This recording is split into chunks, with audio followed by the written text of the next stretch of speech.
Hi, Sagittarius. Welcome to your end of March 2025 General Tarot Update. It's Raina here.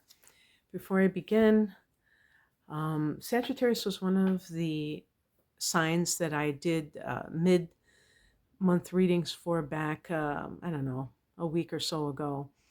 And at that time, I said I was going to have all readings on that channel, and I've decided to have at least one set of readings on this channel to be able to show my extensive tarot skills because of, I offer that privately, and I lately have been getting a lot of readings that involve, like package deals with tarot. And it, it's, it dawned on me that now if I completely don't have that, that could, it kind of like made me a little bit leery of just cutting it off altogether. But if you are one of those people who really likes the tarot and you would prefer more than just one reading a month, I really truly intend to build up that second channel. It's called Tarot Alchemy by Rain and Moon, and you can just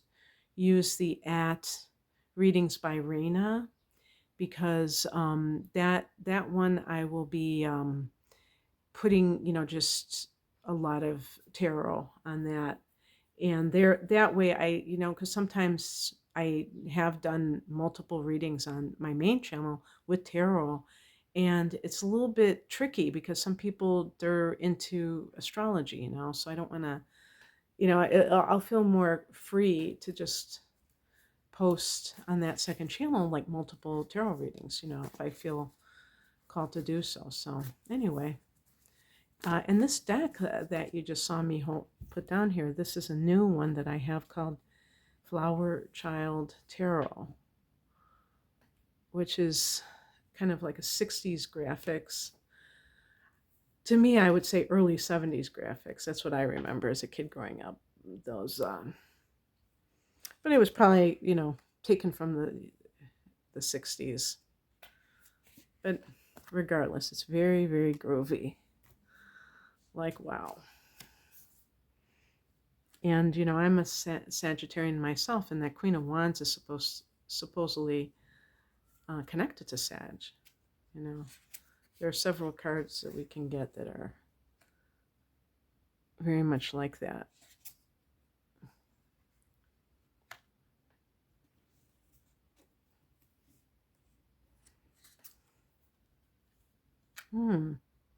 Great.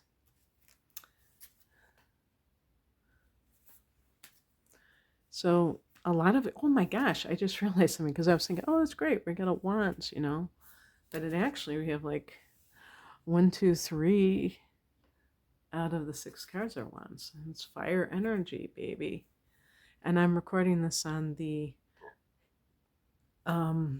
astrological new year, which is in Aries. So there you go. The last half of this month, we have these prominent Aries transits. Basically, the astrological new year, then we have the solar eclipse in Aries on the 29th, and Neptune going into Aries the next day on the 30th. So for Sag, that's 5th house activity, very much associated with love and creativity. The heart of the matter is the King of Wands.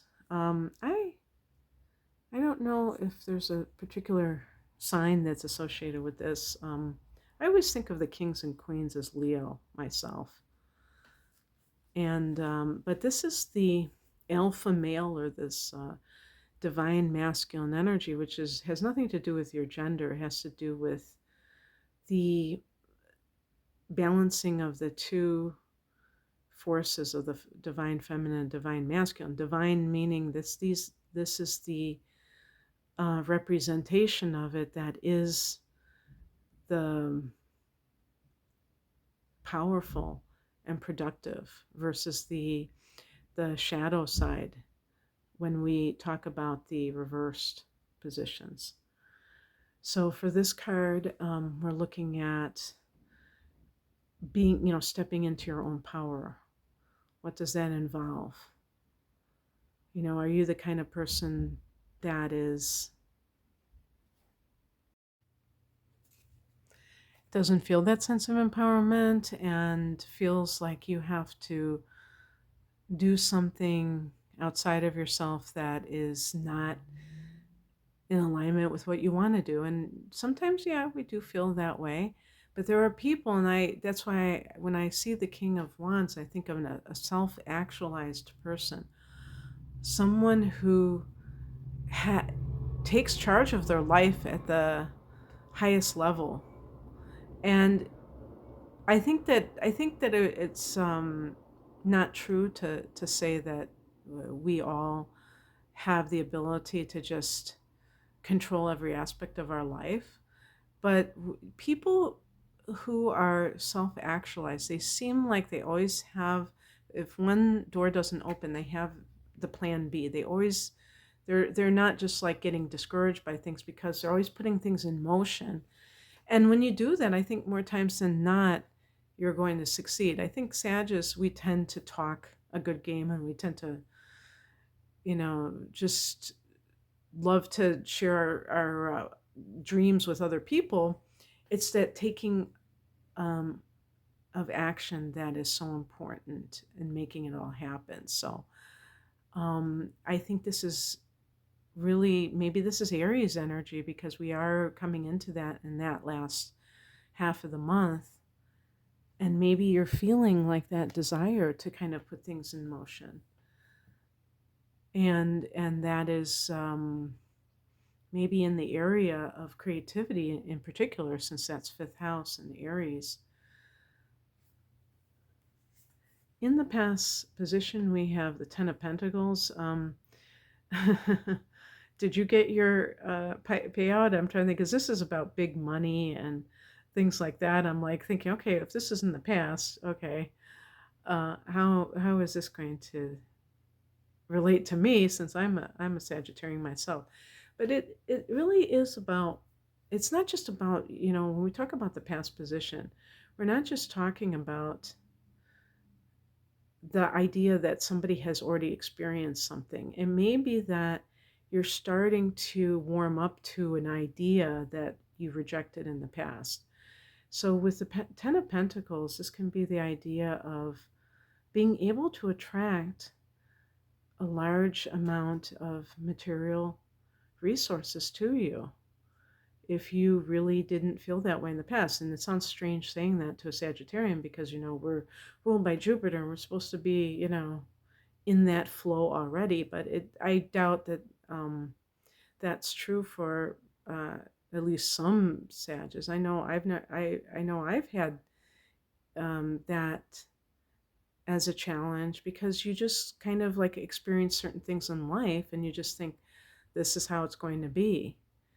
And so maybe this is propelling you into this idea that you can be let's say the King of Wands is your own boss, and still have financial abundance. Or if you are working a job and it's really a lucrative type of work, you might be reluctant to leave that environment, because you really feel that that's where your financial abundance comes from. And it seems kind of like crazy to walk away from something like that. So those might be the issues that you're kind of confronting within yourself. And it's interesting that we have two queens here, because that represents the maternal, which is the more nurturing side of things. It's the water element. And the higher message is the Queen of Wands. And I think that what I would say about this is, if you have felt any kind of, with work matters, for instance, that you're not able to be there for your children, for instance, or that you are not able to, even like when I say you're not able to be there for your children, I'm saying as much as you want to be. Obviously, a working parent is there for their children, but they might feel like they're missing out on a lot of things. And maybe this is about nurturing a business. Wands can be your career, or you want some kind of a career where it is creative or it is the healing arts. And you find yourself kind of torn.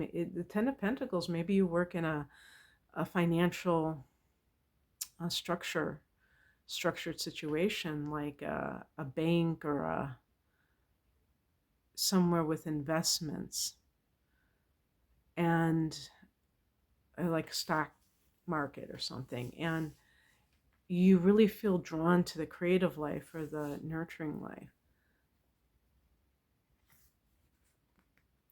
What crosses you is the Queen of Pentacles, and this is that nourishment that a person gets. This is a very earthy, this is the Earth Mother energy, and even for a man, that idea of being nurtured or kind of by Mother Earth, by that kind of thing. And part of that can be, this is kind of like with the home being your castle. It's funny that I got the Four of Wands. There's a lot of home. Well, there still is a lot of Pisces influence, even at the end of the month. So it could be, and that's fourth house, that's home for Sagittarius.